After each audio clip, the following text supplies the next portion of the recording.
Today story celeb adda. আর today story সেলেবাড্ডাতে আজকে আমার বিশেষ অতিথি অভিনেত্রী রিমঝিম মিত্র, যাকে এই মুহূর্তে আপনারা দেখছেন সান বাংলায় ভিডিও বৌমাতে। রিমঝিম, কেমন আছো এবং লাইফ এখন কেমন চলছে? আমি খুব ভালো আছি, আশা করি তুমিও ভালো আছো এবং আপনারাও আশা করি খুব ভালো আছেন সবাই।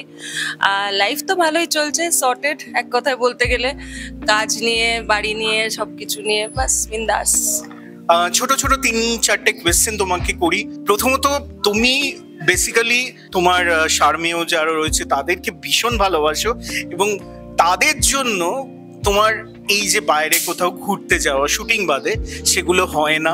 এই যে তোমার যে লাইফস্টাইলটা, সেই লাইফস্টাইলটার মধ্যে ভেরিয়েশন, নতুনত্ব কিভাবে তুমি খুঁজে পাও? ভেরিয়েশন বলতে মানে আই এম আ ভেরি, কি বলবো, mundane kind of a person in, মানে অ্যাজ আ পার্সন বলতে পারো। সেই জন্য এরকম না যে আমার লাইফে বিশাল রোজ ঘুম থেকে উঠে নতুন নতুন অ্যাডভেঞ্চারের দরকার পড়ে, সেটা না। আমি খুব হ্যাপি আছি ইন মাই লিটল কর্নার, সেখানে আমার ছানাপোনাদের নিয়ে, আমার মাকে নিয়ে। আর একটা মজার ব্যাপার হচ্ছে আমাদের kind of a joint family, তো আত্মীয় স্বজনও আছেন একই বিল্ডিং এ, ডিফারেন্ট ফ্ল্যাটে। তো ওই একসাথেও থাকা হলো, আবার প্রাইভেসিটাও থাকলো। এরকম খুবই কম দিন আসে যেখানে অ্যাট এ স্ট্রেচ, মানে ভালো একদিক দিয়ে টাচফুট, যে অনেক দিন ধরে বাড়িতে বসে আছি এবং কোনো নতুন কিছু জীবনে ইন্সপিরেশন নেই, অ্যাডভেঞ্চার নেই, তো সেরকম খুব একটা হয় না। আর 7 জন যারা আছে বাড়িতে, তুমি একদিন গেলেই বুঝতে পারবে যে তাদেরকে নিয়ে আর তুমি বলবে ক্ষমা দে, আর আমার অ্যাডভেঞ্চারের দরকার নেই। মানে ওরা এত এন্টারটেইন করে রাখে, দুষ্টু মিষ্টি সবই। সাউথ কলকাতার মেয়ে রিমঝিম মিত্র, যে সাউথ পয়েন্ট থেকে পড়াশোনা করেছে এবং সাউথ কলকাতা রিমঝিমের কাছে একটা নস্টালজিয়া, তাই তো? Nostalgia, I am still living here. তো আমি নস্টালজিয়ার ওই পেরিফেরি থেকে তো বেরোইনি এখনো। কোনোদিন অন্য কোথাও শিফট করে গেলে বলতে পারবো কতটা নস্টালজিক সাউথ কলকাতা। বাট হ্যাঁ, সাউথ কলকাতাতেই আমার মেনলি বড় হয়ে ওঠা। আমার পড়াশুনো, আমার কর্মজীবন সবই মোরালেস সাউথ কলকাতার মধ্যেই আছে একদম। এবং রিমঝিম মিত্র রাজনীতির আঙিনায় পৌঁছে গেছিল, হঠাৎ করে রিমঝিম মিত্র ব্যাক করলো। আবার সেখানে ফিরবে কিনা সেটা রিমঝিম জানে। তো হঠাৎ কি হলো, তুমি সেই দল থেকে হঠাৎ করে ফিরে এলে? শোনা যায়, জানা যায় এবং তুমি নিজেও বলেছো যে আমি কাজ করতে চাই, আমি ফার্নিচার হতে চাই না। হ্যাঁ, এখনো এটাই স্টেটমেন্ট আছে, সেমই। মানে আমার নিজেকে খুব একটা ইউজফুল মনে হয়নি দলে, সেই জন্যই সরে আসা, আর কিছুই না। এরপরে তৃণমূল যদি তোমাকে, এখন যে রুলিং পার্টি তোমাকে নেয়, তুমি তাদের সঙ্গে কাজ করবার সুযোগ পাও, তাহলে কি তুমি আবার জয়েন করবে তাদের সাথে? হ্যাঁ, 100 বার করবো। যেখানেই কাজের সুযোগ থাকবে 100 বার জয়েন করবো। মানে কিন্তু ওই আমাকে কাজটা করতে দিতে, মানে হোয়াট এভার, যে কোনো ধরনেরই হোক। মানে আমি এরকম বলছি না যে গিয়ে একটা আমার বিশাল একটা জায়গা দিতে হবে, অমুক তমুক, সেরম না। বাট মেক মি ইউজফুল, মানে অ্যাটলিস্ট যাতে মনে হয় যে হ্যাঁ কিছু করলাম। রিমঝিম, একটা জিনিস আমি সত্যি জানতে চাই, সেটা হচ্ছে রাজনীতিতে আসার আগে তোমার কি মনে হলো যে একটা এমন দল, যে দলটা আমাদের পশ্চিমবঙ্গে হয়তো সেরকম ভাবে সক্রিয় না হলেও সক্রিয় আছে, সেই দলের সঙ্গে কাজ করবার কথা ভাবলে কোন জিনিসটা তোমাকে ভীষণ ভাবে অ্যাট্রাক্ট করলো যে তুমি বিজেপি জয়েন করলে? আমার যেটা আমি তোমায় বলতে পারি সেটা হচ্ছে আমি যে কোনো দলের হয়েই কাজ করতে পারি যারা আমায় অনেস্টলি কাজটা করতে দেবে, 1 নম্বর কথা। আর 2য় নম্বর কথা হচ্ছে সবসময় মানে আমার যেটা মনে হয় যারা রাজনীতিতে ইন্টারেস্টেড, প্রথমেই তাদের কিন্তু একটা ঝোঁক থাকে যে অপোজিশনের হয়ে কথা বলবো। তাহলে কথা বলারও অনেক জায়গা থাকে, অনেক চ্যালেঞ্জিং হয় সেই রোলটা। সেই দিক দিয়ে যদি তুমি দেখো, তখন আমি ভেবেছিলাম যে অপোজিশনে যে আছে তাদের হয়ে বিশাল গলা ফাটালে, তাহলে that that makes you feel যে হ্যাঁ যেগুলো যেখানে ল্যাক হচ্ছে অপোজিশন, তো সেই জন্যই তো অপোজিশনের ইম্পর্টেন্সটা ওখানে। তো সেই অ্যাঙ্গেল থেকে let's look at it that way. Negative চরিত্র করতে করতে বা এখনো সেই পর্যায়ের মধ্যেই আমাদের অভিনেত্রী রিমঝিম মিত্র রয়েছে। তো নেগেটিভ জিনিসটা তোমাকে এত অ্যাট্রাক্ট করে কেন, এবং মানুষ মনে হয় রিমঝিম মিত্রকে নেগেটিভ রোলে ভীষণ পছন্দ করে? দেখো, এইটা ফার্স্টলি খুব একটা যে একটাতে চয়েস থাকে সব সময় তাও না। বিভিন্ন রকম অফার আসে যখন চরিত্রের, তার মধ্যে হয়তো দেখা গেল যে চরিত্রটা আমার পছন্দ হচ্ছে, সেটা অ্যাকচুয়ালি একটা নেগেটিভ চরিত্র। কোনো পজিটিভ চরিত্র এমন হয়তো পেলাম না যেটা আমার পছন্দ হচ্ছে। তো সেই রকম ভাবে অনেকটা বলতে পারো কোইন্সিডেন্স, পরপর আমার অনেকগুলো নেগেটিভ চরিত্রই আমি পাঠ করেছি।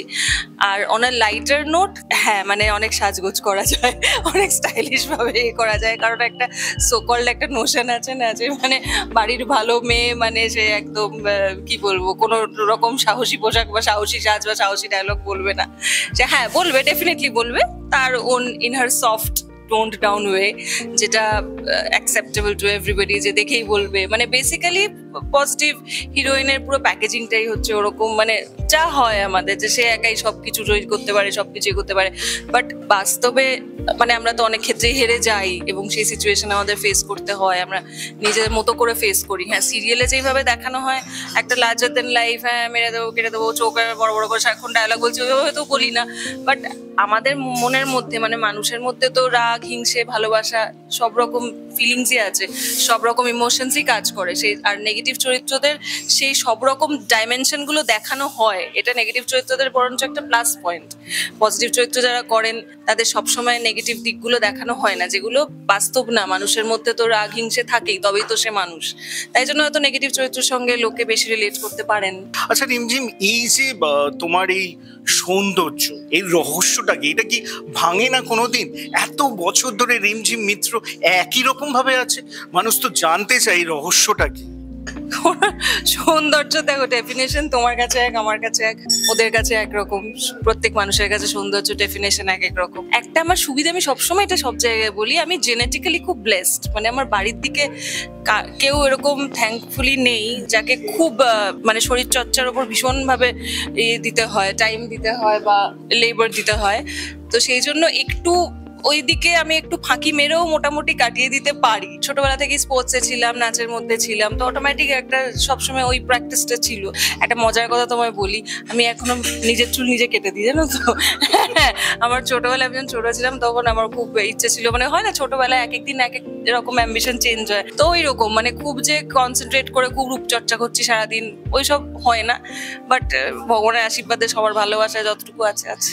জীবনে কানেকশন তো প্রচুর হয়, ক্রস কানেকশন, কেটে যাওয়া কানেকশন, ব্যথা, পেন, সমস্ত সবগুলোর মধ্যে একটা সম্পর্কের একটা কানেকশন হয়।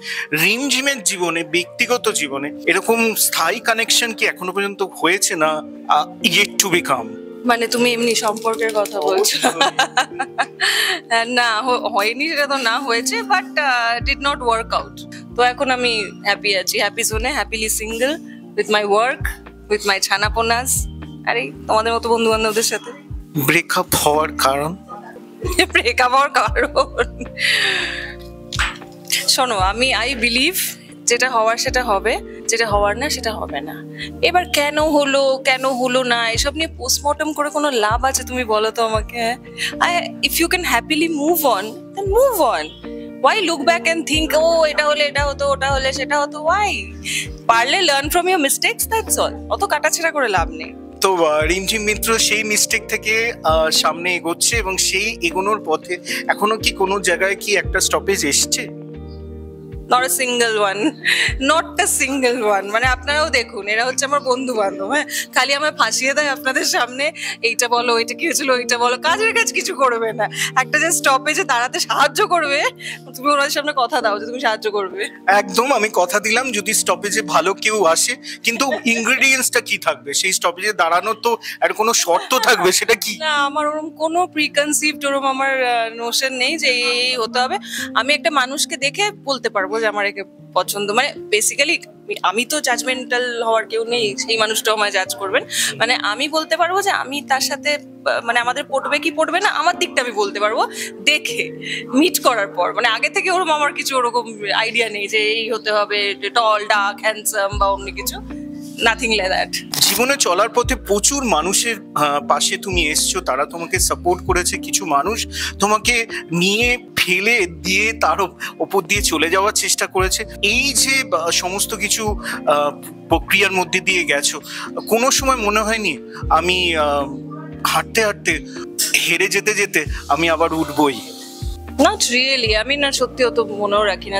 যেটা বললাম তোমাকে, I really have zero regrets in life. মানে কখনো, মানে সবকিছুরই তো পার্সপেক্টিভ থাকে আলাদা। একটা সিচুয়েশন যেখানে আমার মনে হয়েছে হয়তো একটা মানুষ, তার সাথে আমার যে ধরনের সম্পর্কই হোক, বন্ধুত্ব হোক, প্রেম হোক, ভাই বোনের সম্পর্ক, আত্মীয়তা, যে কোনো, আমার হয়তো মনে হয়েছে সে আমাকে এই জায়গাটায় বিট্রে করেছে। এবার তার দিকটাও তো, তার ভার্সনটাও তো আছে, আমি তো তার ভার্সনটা সবসময় জানতে পারছি না, হয়তো আমারও কোনো ভুল ছিল, হতেই পারে। তো I really don't think about all that বা ওরকম। আর আমি খুব তাড়াতাড়ি মানে I like to get along with people, কারণ এমনিতে আমি যে খুব ভীষণ সোশ্যাল ওরকম আমি নই, খুব যে রোজ বেরিয়ে বেরিয়ে এদিক ওদিক আড্ডা মারছি ওরকম নই। যে কোনো আড্ডার প্ল্যান হলে আমি সবাইকে বলি আমার বাড়িতে কর, যাতে আমার না বেরোতে হয়, because I am too lazy to get dressed and go out.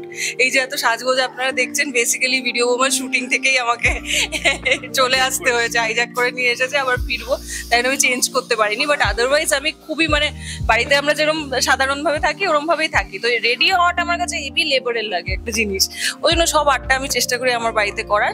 আর ঠিক আছে ওইটুকুই, মানে খুব ক্লোজ বন্ধু বান্ধব, তো সেই জন্য ওরকম ওই চাপটা, মানসিক চাপটা আমায় নিতে হয় না। আমার তোমার সাথে যতই খারাপ পাস্ট হয়ে থাকুক না কেন, আমি চেষ্টা করি কর্ডিয়াল থাকার সবার সাথে। ভালো আছো খারাপ কেমন আছো ভালো আছো এইটুকু সম্পর্ক রাখতে তো কিছু ক্ষতি নেই কারণ। একদম। এবং এই প্রসঙ্গে একটা কথা আমার খুব জানতে ইচ্ছে করছে, যে রিলেশনশিপের মধ্যে দুটো দিক আছে। একটা হচ্ছে আমি বিয়ে নামক ইনস্টিটিউটের মধ্যে প্রবেশ করব, আরেকটা আছে খুব মানুষকে দেখবার জাজ করবার জন্য হচ্ছে আমি লিভ টুগেদার করব। তুমি কোন জায়গাটা বেশি বিশ্বাস করো? না, বিয়েতে তো ডেফিনেটলি বিশ্বাস করি আমি, বরঞ্চ মানে আমি কাউকে ছোট করছি না, সবার নিজের নিজের ভিউ আছে, কিন্তু আমার লিভ ইন করাটাতে আমি খুব একটা বিশ্বাসী নই। আমার কোথাও একটা গিয়ে ওটা একটু এসকেপিস্ট ধরনের একটু অ্যাপ্রোচ লাগে। মানে মনে হয় যে একটা ট্রায়াল অ্যান্ড এরর পিরিয়ডে রয়েছি, যেখানে ওয়ার্কআউট যদি না করে তাহলে আমাকে লিগাল, যদিও এখন অনেক ল বদলে গেছে, তাও অনেক লিগাল হ্যাসেল এড়াবার জন্য আমি ওই গেলাম কিন্তু গেলাম না গোছের সেফটি বেল্ট পরে, এরম লাগে আমার। But with all due respect, যারা লিভিনে বিশ্বাসী করেন এবং সাকসেসফুলি করতে পারছেন, my respect to them, but I am not cut out for that. মানে আমি যদি ভাবি কারোর সঙ্গে থাকবো, তো বিয়ে হবে কি হবে না তো জানি না, কিন্তু অ্যাটলিস্ট গোলটা আমার থাকবে যে বিয়ে করবো। অবশ্যই বিয়ে হবে, জানবো আমরা, এবং আমরাও সেলিব্রেট করব। কেমন লাগলো আপনাদের এই এপিসোডটা? নতুন ভাবে, নতুন রূপে প্রথমবার রিমঝিম মিত্র টুডে স্টোরির পর্দায়। অবশ্যই দেখতে ভুলবেন না ভিডিও বৌমা সান বাংলাতে, এবং ভালো থাকবেন, সুস্থ থাকবেন এবং সঙ্গে রাখবেন টুডে স্টোরি। আজকে এখানেই ইতি টানছি। নমস্কার।